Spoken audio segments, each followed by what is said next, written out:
intelligent, généreux, riche. Mais tout ça, pour lui, ce n'est pas suffisant. Il veut plus, comme tous les jeunes hommes de 20 ans, 18, 20 ans et plus. Donc, il profite d'une petite guerre entre Assise et Toulouse. Il achète une très très belle armure, il part sur son cheval à la guerre. Évidemment, c'était une petite guerre, une défaite misérable, tout le monde s'enfuit. François Havel, il est pris et mis en prison. Il reste en prison une année entière, une expérience très dure pour lui qui était très protégé dans sa famille, très chouchouté. Après la prison, il tombe malade, il revient à l'Assise, il tombe malade, et la légende veut que dans cette maladie, dans cette faiblesse,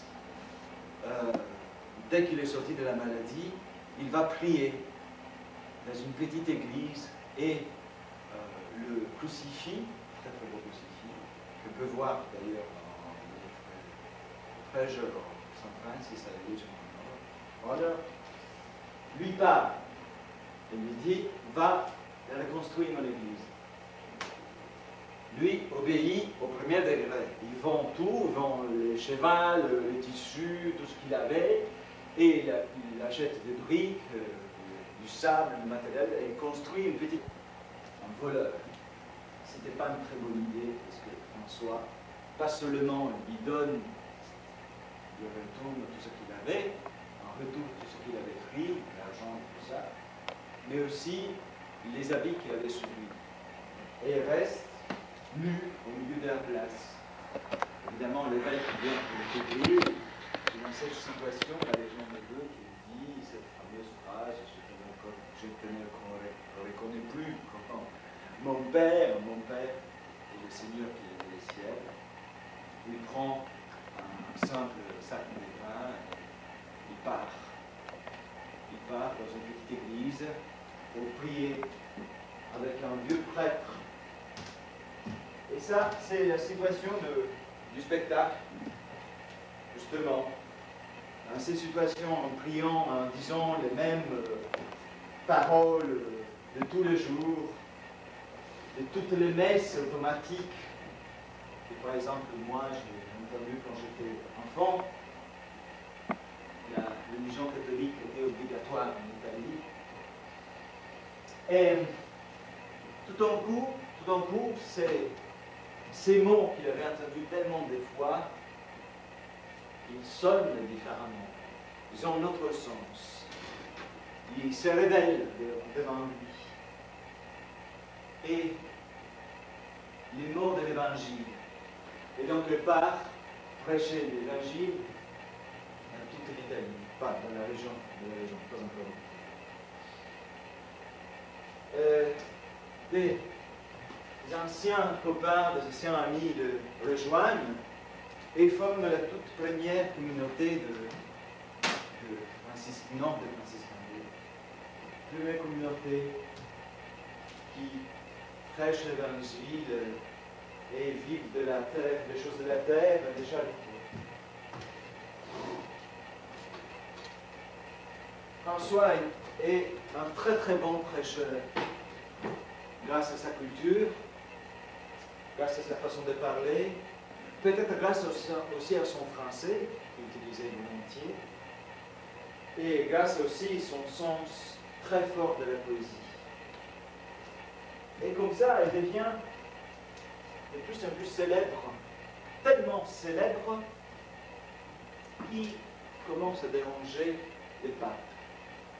Vous devez savoir qu'on est à la période la plus corrompue de l'Église. Innocenzo III, Bonifacio VIII, Gregorio IX, trois papes qui avaient beaucoup d'argent, des armées, des femmes. Donc, quelqu'un qui venait, qui vivait de rien et qui prêchait la pauvreté, les choses simples, la parole de Dieu, et qui devenait de plus en plus célèbre, frisait l'hérésie. Donc, le pape appelle François. François obéit. Alors, La figure de François, c'est une figure qui est très aimée dans notre culture. Par exemple, dans la culture protestante. Les protestants disent que François n'est pas allé jusqu'au bout. Mais en fait, François a obéi au pape. Il ne s'est pas opposé contre le pape parce que le pouvoir, ça ne l'intéressait pas. Il n'était pas intéressé par les choses politiques, les choses matérielles. Il s'intéressait simplement pour prêcher la parole. Et comme ça, le pape l'appelle, François arrive, il dit François, qu'est-ce qui se passe? Tu prêches l'évangile sans autorisation, seulement les prêtres et les moines avaient l'autorisation de prêcher l'évangile. Et François répond oui, mais moi je ne veux pas dire la messe, je veux seulement prêcher l'évangile. Et pour ça, je veux fonder un ordre mineur, les tiers-ordres. Les tiers-ordres, c'est un spectacle à plusieurs niveaux de lecture. Et ça pourrait être un niveau de lecture. Le tiers-ordre, c'est l'ordre que François a fondé.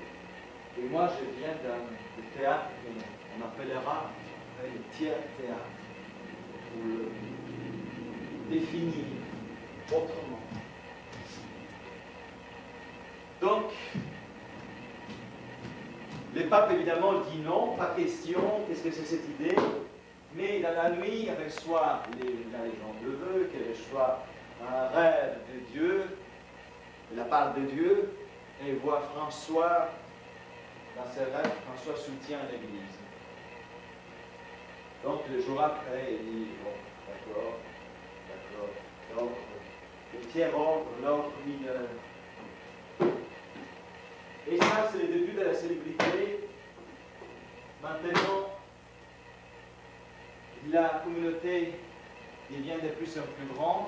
Ce n'est pas encore la communauté des franciscains. Les franciscains, ce n'est pas les habitants de San Francisco, c'est les franciscains. Les franciscains, ils étaient inventés par l'Église après la mort de François. C'est la communauté des petits pauvres d'Assise, qui ne vivaient rien, de terre. Ils prêchent l'évangile partout. D'autres communautés comme ça se forment dans le nord de l'Italie. Et ça y est, l'Italie est conquise, donc François peut partir à l'étranger. La légende veut qu'il soit le seul chrétien qui a pu rentrer dans Jérusalem, bloqué par les croisés. Il rentre à Jérusalem et il parle avec Saladin. Saladin, c'est une figure très importante dans la religion et la culture musulmane. Il s'entretient des choses diverses et variées. La légende veut qu'il a essayé de le convertir, on ne disait pas. Et comme ça, même l'étranger avait fait son grand voyage, revient en Italie. Il a 40 ans. 40 ans, c'est un âge étrange, c'est quelque chose. C'est l'âge des doutes et des questions. Les doutes génèrent la conscience génère des doutes, ainsi de suite. Pour arrêter cette chaîne, cette façon de penser, François décide de s'isoler, d'aller sur d'une montagne, le mont Verne, avec son premier compagnon, Frère Léon,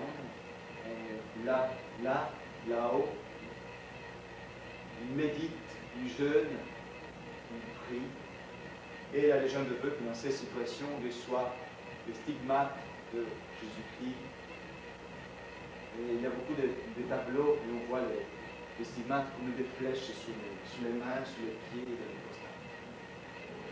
Ça signifie que François, c'est un saint très important. Parce qu'il y a un des rares saints qui a reçu tous les stigmates. Le problème, c'est que ces stigmates ne cicatrisent pas. Le sang continue à couler. Pour cette raison, il devient de plus en plus faible. Et il est en train de mourir.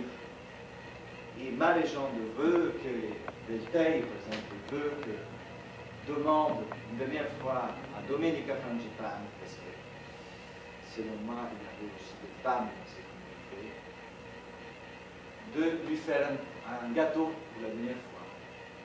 Domenica Frangipane avait inventé ces gâteaux aux amandes, qui s'appelle la frangipane, qui est connue en Italie en France. Mais elle n'a jamais réussi à les manger parce qu'il meurt. La légende veut, en chantant les cantiques de créatures, les cantiques des frères soleil. Petit détail très intéressant, il y a eu une guerre après la mort de François pour s'approprier de son corps. C'est quelque chose d'exceptionnel. François était le premier saint à être canonisé après 2 ans après sa mort. Très très vite. C'est tout.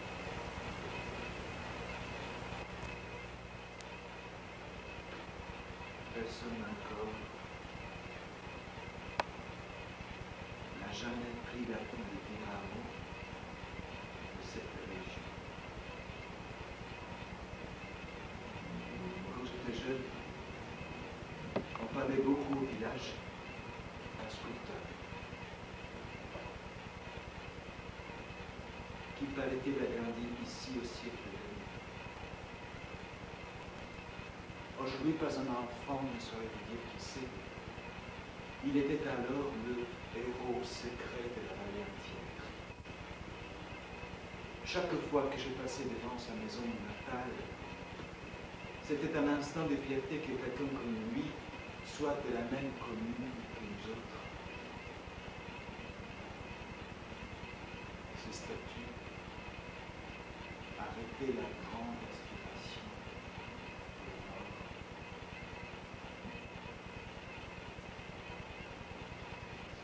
Sa maison était si grande et si profonde que c'était la ferme habituelle encore habitée, exploitée dans une ruelle régulière plate.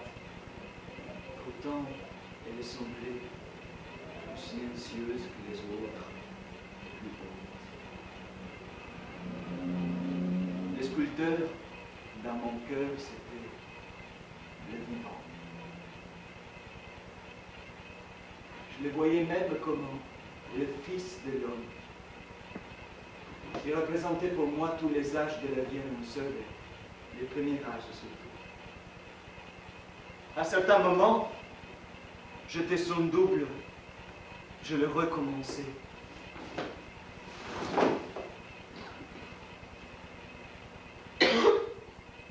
Moi, enfant, j'étais lui enfant. Je marchais à travers les villages et j'avais les yeux grands comme le monde. Oui, moi, ici, la vieille de la baraque des yeux.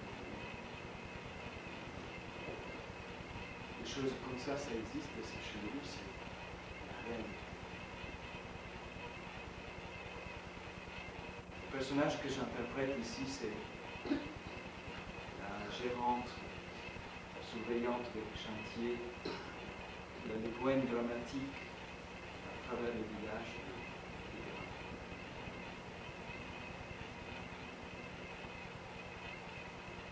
Dans les brouillards matinales, les bâtons parallèles plantés dans les meules de foin se dressaient comme des flèches vers le soleil. En automne, les pommes rayonnaient comme des billets de billard, prêtes à s'entrechoquer dans les arbres sans feuilles. Les gerbes de blé poisé forment les toits de notre tente séminaire. Au crépuscule, l'eau s'écoulait avec fracas sous le bord du chemin. Les rochers luisants s'élevaient du sol. C'était l'heure de l'imagination. Les vaisseaux spatiaux faisaient leur entrée de la vallée, et l'artiste alors était présent partout dans la région. Il unissait les choses et donnait sa vibration à la vallée entière. Il avait soufflé son haleine.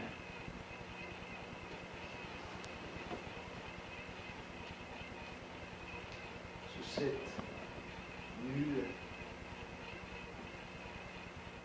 et dans la venue bienheureuse,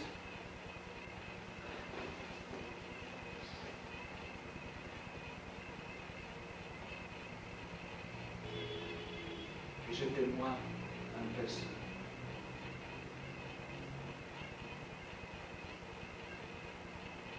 Elle avait enveloppé du manteau de l'innocence la vieille couveuse des mioles que voici le sang, encore et encore à son épaule, comme le contraire de tout fardeau. Et ça, c'est normal! Sachez-le bien, vous esclaves de la réalité qui est ce que vous êtes!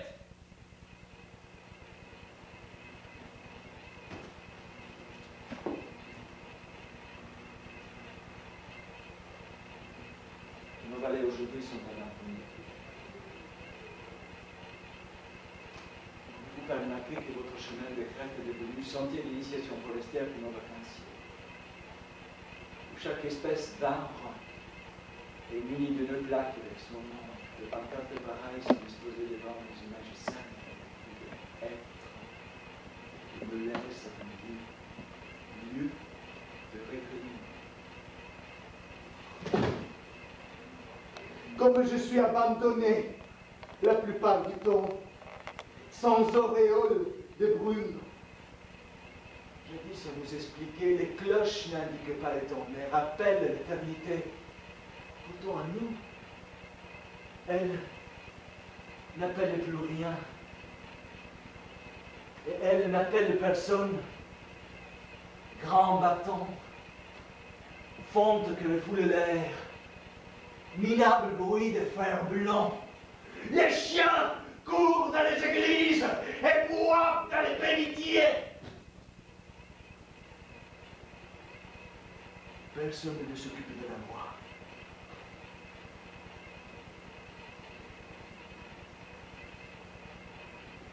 Que des choses dignes d'être transmises se passent.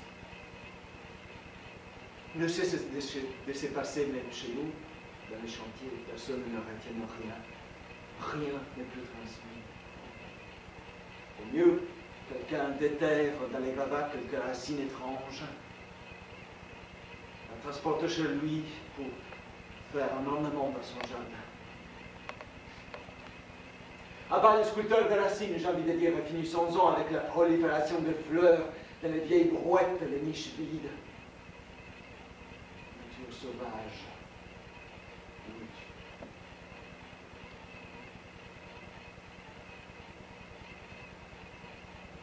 Dans les journaux, nous voit parfois quand il y a un accident ou un crime. Ça, c'est quelque chose. Ce reportage-là, nous, on le lit sans sauter un mot. Et le nom du village s'illumine alors comme si c'était notre propre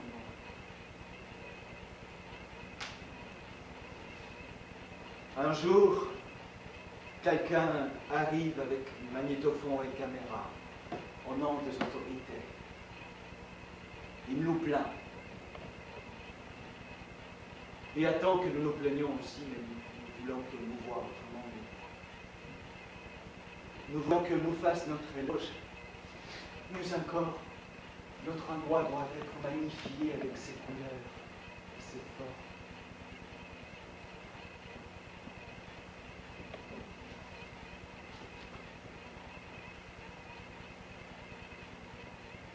Maître inconnu des grands chantiers, où es-tu? Fais tes allées-venues quotidiennes ici, dans la boue. Justifie notre action par tes œuvres et enthousiasme-nous pour qu'ici, sous ce terrain, les choses puissent encore être invoquées et que les noms puissent de nouveau être évoqués.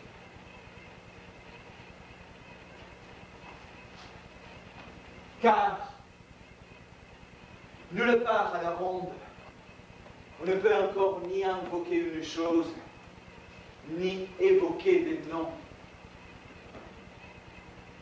Ubi est Domus Dei, in qua invocabitur nomen eius. Les uns les autres. C'est ça. Aimez-vous les uns les autres. Riches et pauvres, charmants, les hommes et femmes, jeunes et vieux, blonds, nègres ou bleus, petit homme de toute odeur, de toute couleur, chair d'homme. Aimez-vous les uns les autres. Così va bene, amate i vostri nemici, Priez pour ceux qui vous haïssent, priez pour ceux qui vous persécutent. Alors là, il va être trop fort. Hein. Je n'ai jamais pu prier pour les fascistes. Pour les fascistes, les choses. Andate. Allez. Guérissez les malades, ressuscitez les morts. Ressusciter les morts. Ressusciter les morts. Écris. Écris une toute lettre avec le poing sur le lit, savais-tu donc tout cela, prêtre? Et s'écrit de toute éternité de ce matin avec la rosée. Ressusciter les morts, ressusciter les morts, ressusciter les morts, ressusciter les morts, ressusciter les morts.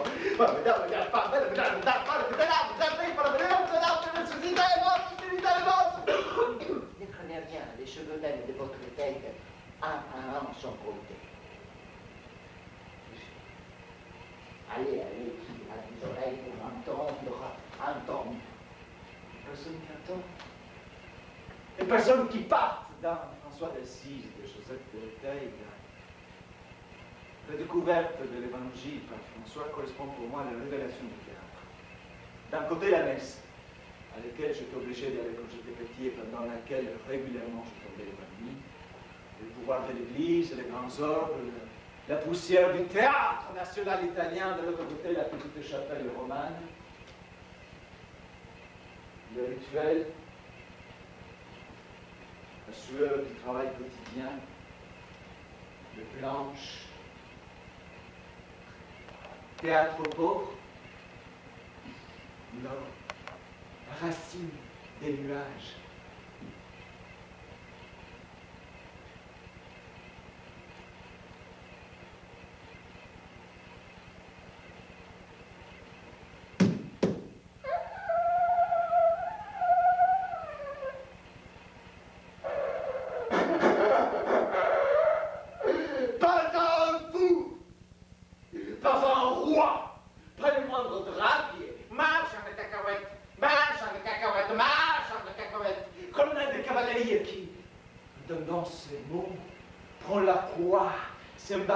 Cheval. Chaque jour, toute une humanité, 500 millions de cré.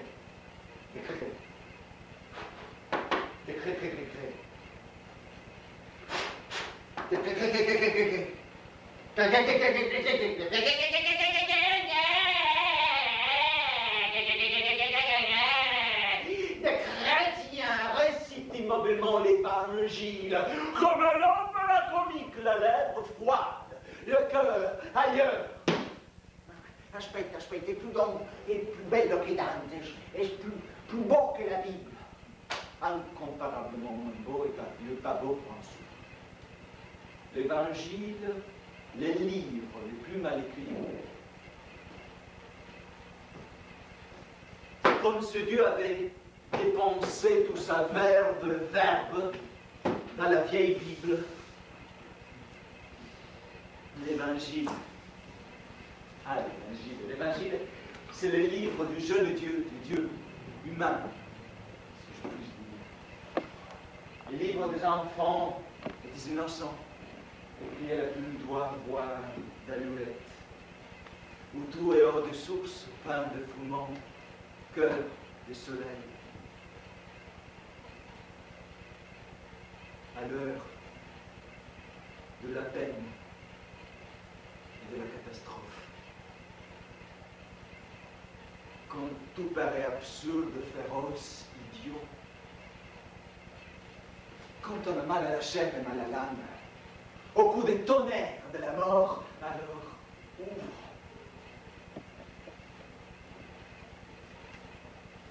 Oui, ouvre. Ouvre quoi? François dit, ouvre l'évangile. Moi, je ne peux pas le dire.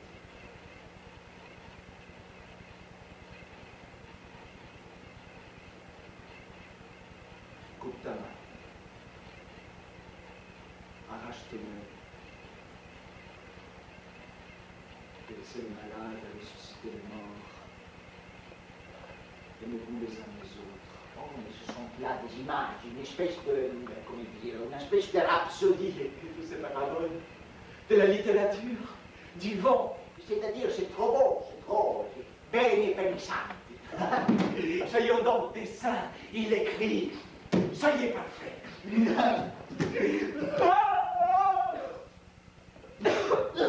Il écrit, soyez de Dieu. Crois-tu donc qu'il y a deux vérités?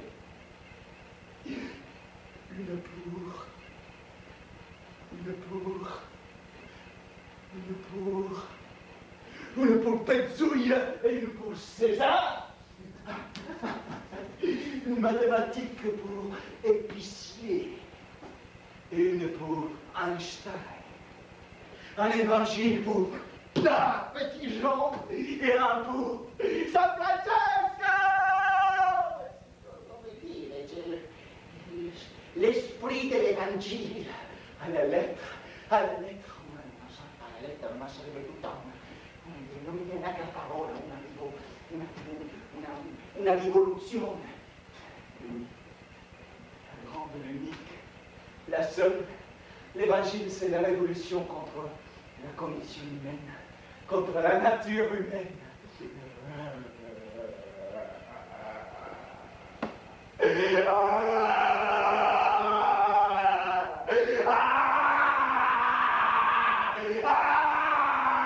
Leonardo Signore, per fate fuoco, per lo quale ella illumini la notte e per il meglio profondo, robustoso e forte.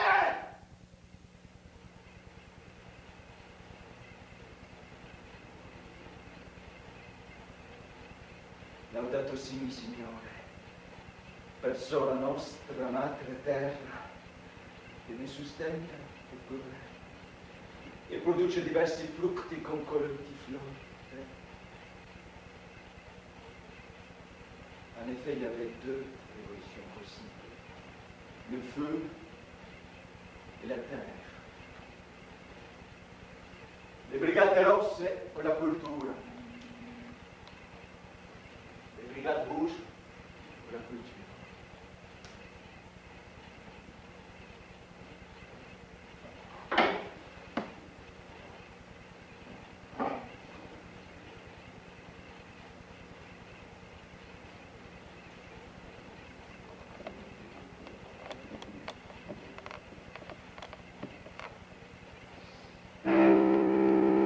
Je veux bâtir pour toi, Madone, ma maîtresse.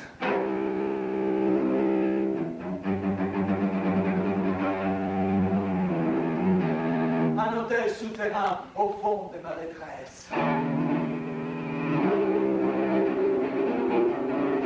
Et creuse dans les coins les plus noirs de mon cœur, loin du désir mondain du l'égard mon cœur.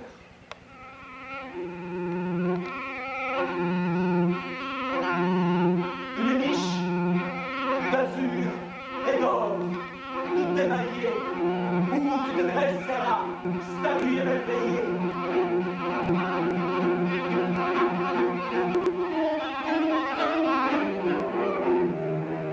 Avec mes lèvres polies, treillis d'un pur métal.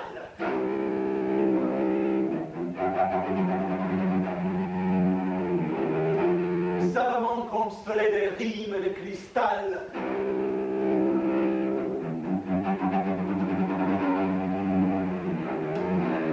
Je ferai pour ta tête une énorme couronne.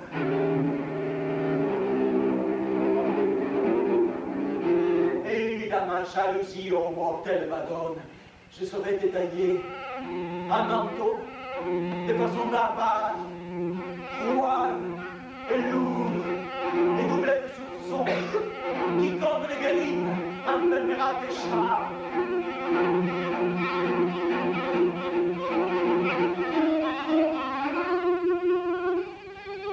Non des perles brodées, mais de toutes mes larmes.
et je ferai des beaux souliers de satin. Qui les a emprisonnant dans une môle comme un fidèle garde.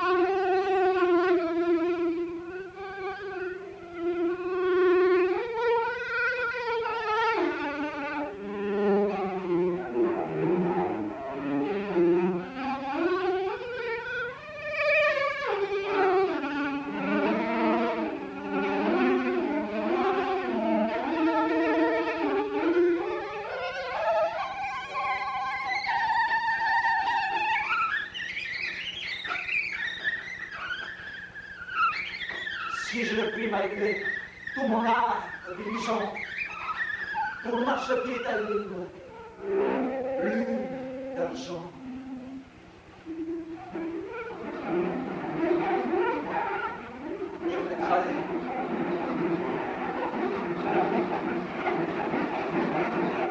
Je mettrai des serpents qui me vendent son taille sous tes talons, afin que tu fouilles les rails, règne victorieuse et féconde d'un rachat. Ce monstre, trop fidèle de crachat. Verra mes pensées rangées comme des cierges, devant l'autel fleuri de la reine des vierges, étoile en bleu, plafond bleu, regardez toujours avec les yeux de feu. Et comme tout un moi, chérie, tout se fera d'un jour en son limon, et sans cesse vers toi son ébullant, et mes cheveux en vapeur m'enterrent mes souvenirs.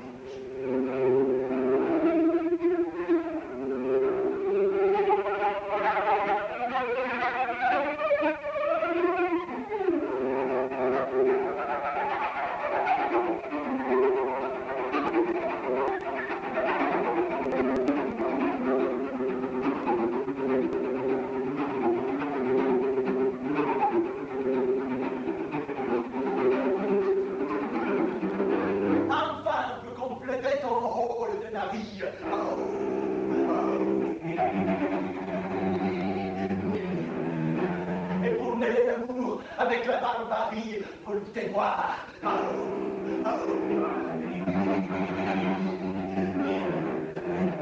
Des 7 péchés capitaux, je ferai 7 couteaux bien affilés.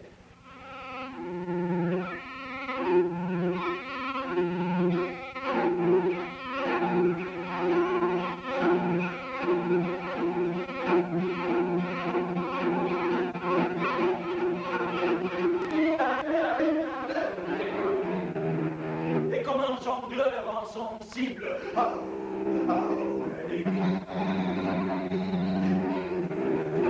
en prenant le plus profond de ton amour possible,